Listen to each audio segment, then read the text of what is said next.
Показания на установку периферического катетера, введение медикаментов, компонентов крови и парентерального питания.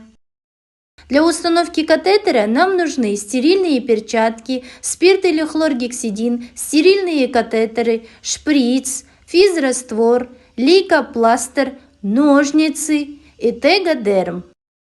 Часто используемые места для катетера являются вены скальпа, вена верхних и нижних конечностей.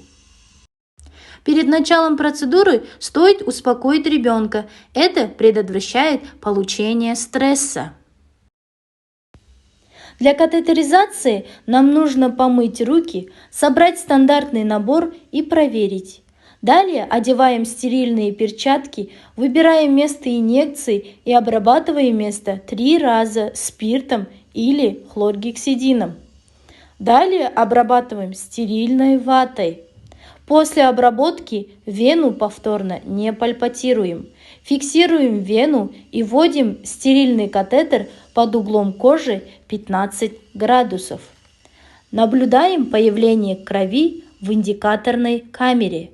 После появления крови снимаем иглу с учетом правил безопасности. Подсоединяем шприц физраствором для проверки проводимости катетера.